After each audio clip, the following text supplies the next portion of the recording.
अस्सलाम वालेकुम। आज हम यूनिट 10 के न्यूमेरिकल्स देखते हैं। चंद न्यूमेरिकल इस पार्ट में हम करेंगे और उसके बाद कुछ न्यूमेरिकल्स मजीद देखेंगे। तो हमारे पास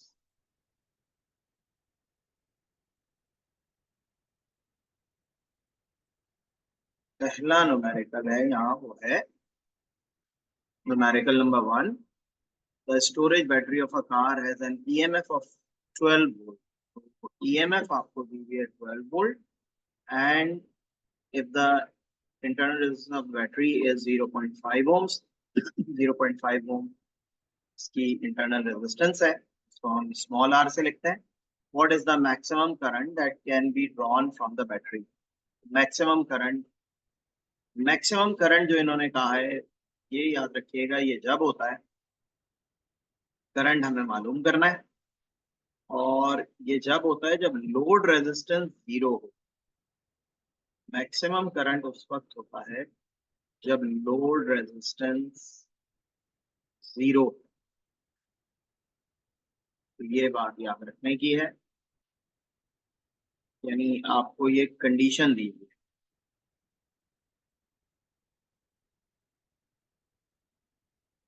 ओके, अब बैटरी कंजम्पशन के लिए बैटरी कंजम्पशन का फॉर्मूला होता है E equals to I R plus V T, यानी बैटरी की ईएमएफ जो है वो आई आर यानी internal potential drop plus terminal voltage के बराबर होती है।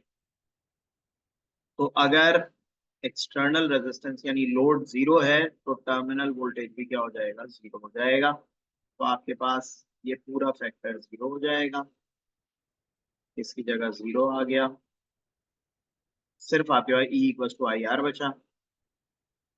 सो ई बराबर है 12 के, आई मालूम करना है, और आर जो है 0.5 है।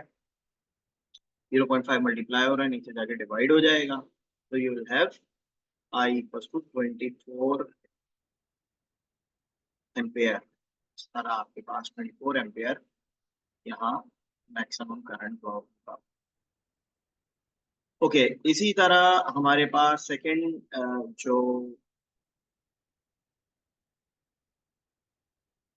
न्यूमेरिकल है वो है negligibly small current is pass through a wire of length 12 metre. एक वायर की लेंथ दी हुई है 12 metre and uniform cross sectional area of 4 into 10⁻⁷ metre square. ये आपको लेंथ और एरिया दे दिया है and its resistance is measured to be 6 ohms, और इसकी रेजिस्टेंस जो है वो 6 ओम्स है, और रेजिस्टेंस जो है वो 6 ओम्स है, जबकि रेजिस्टिविटी हमें मालूम करनी है। तो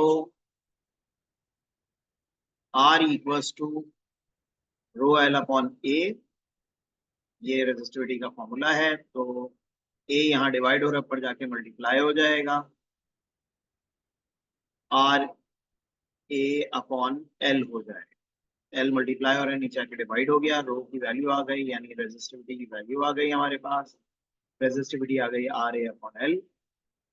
वैल्यूज प्लेस करें, रो इक्वल्स टू आर जो है वो 6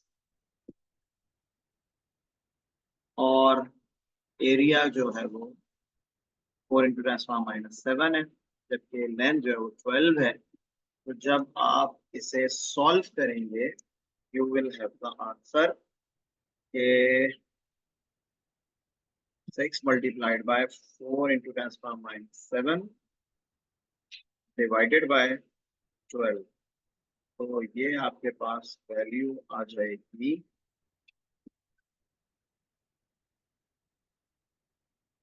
2 × 10⁻⁷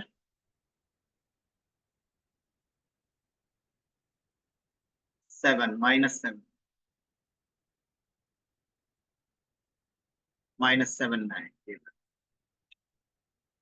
तो ये आपके पास वैल्यू हो गई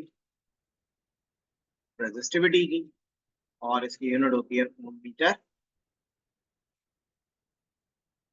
थर्ड क्वेश्चन है, in a potentiometer arrangement the cell of 1.2 volt gives a balance point at 40 centimeter length of the wire. If the cell is replaced by another cell and the balance point shift to 74 centimeter, what is the EMF of second cell? ये बुनियादी तौर पर Wheatstone bridge से related है और इसमें आपको E1 दिया हुआ है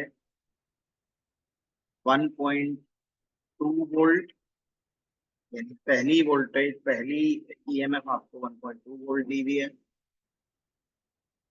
लेंथ फर्स्ट लेंथ आपको दी हुई है 40 सेंटीमीटर, सेकेंड लेंथ आपको दी हुई है 74 सेंटीमीटर और सेकेंड ईएमएफ हमें मालूम करनी है। तो व्हीटस्टोन ब्रिज का यहाँ इनहेंस फॉर्मूला हम यूज करेंगे E1 upon E2 equals to L1 upon L2।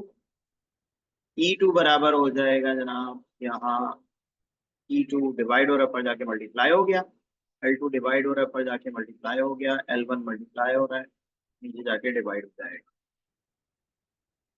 तो E2 की वैल्यू आ जाएगी 1.2, E1 की जगह 1.2 आ गया, L2 की जगह 74 और L1 की जगह 40। अब यहाँ देखेंगे मैंने यहाँ चेंज नहीं किया है सेंटीमीटर से मीटर में, उसकी वजह यह है कि जब रेशो लिया जा रहा है तो आप मीटर में रखे हैं, सेंटीमीटर में यूनिट्स कैंसिल हो जाएंगी।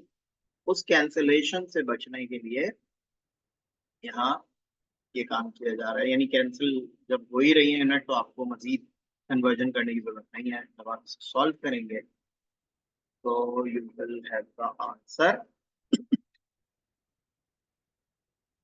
के 1.2 मल्टीप्लाइड बाय 74 डिवाइडेड बाय 40, तो आपके पास आंसर आएगा E2 इक्वल्स टू 2.2 वोल्ट। ये आपके पास आंसर है। देन आपके पास ये फोर्थ क्वेश्चन है, तीन रेजिस्टर हैं, 1 ओम का, 2 ओम का और 3 ओम आर कंबाइंड सीरीज। इनको सीरीज में जोड़ दिया गया है, यानी एक रेजिस्टर R1, एक रेजिस्टर R2 और एक रेजिस्टर R3, ये सीरीज में जोड़ दिए गए हैं। What is the total resistance? Total resistance इस कॉम्बिनेशन की हमें मालूम करनी है।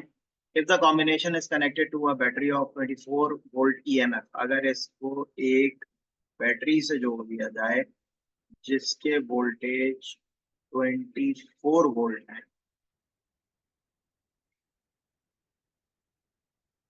तो बताएं obtain the potential drop across each resistor. तो हर रेजिस्टर के अक्रॉस पोटेंशियल ड्रॉप क्या होगा, यानी हमें मालूम करना है V1, हमें मालूम करना है V2 और हमें मालूम करना है V3। बहरहाल सबसे पहले तो हम टोटल रेजिस्टेंस मालूम करेंगे in series combination. Series combination में sum of the individual resistances equals to total resistance. तो 1 + 2 + 3 बराबर हो जाएगा 6 ओम्स। तो आपके पास 6 ओम्स टोटल रेजिस्टेंस आ गई। फिर यहाँ आप टोटल करंट मालूम करने, V equals to IR, so I equals to V upon R हो जाएगा। I V की वैल्यू 24 और I की वैल्यू 6 जो कि गिवन है 24 वोल्ट, और 6 जो है हमने निकाला था, वैल्यू रखने पर आपके पास आ गया 4 एम्पियर करंट। करंट हमें मालूम नहीं करना था, लेकिन करंट के बगैर वोल्टेजेस नहीं आ सकते। तो सीरीज में करंट सारे सेम होते हैं, जो करंट टोटल करंट है वही I1 I2 I3 होगा, दैट इज 4 एम्पियर। तो V1 बराबर होगा I1 R1 के। V1 है, I1 है 4 एम्पियर और R1 है 1।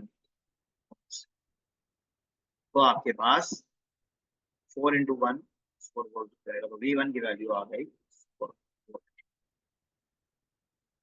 V2 equals to I2 R2, I2 वही 4 है, R2 2 है, 4 × 2 8 वोल्ट हो जाएगा। तो आपके पास V2 की वैल्यू आ गई 8 वोल्ट। और V3 I3 R3 के बराबर होगा, यानी 4 × 3 के, दैट इज 12 वोल्ट। इस तरह आपने V1 और V3 सारे वैल्यूज मालूम कर ली। तो ये जनाब हमारे पास न्यूमेरिकल 4 हो गया। इसको आज हम यहीं तक रखते हैं, इंशाल्लाह इसे हम मज़ीद कंटिन्यू करेंगे नेक्स्ट वीडियो में, इसके नेक्स्ट न्यूमेरिकल सॉल्व।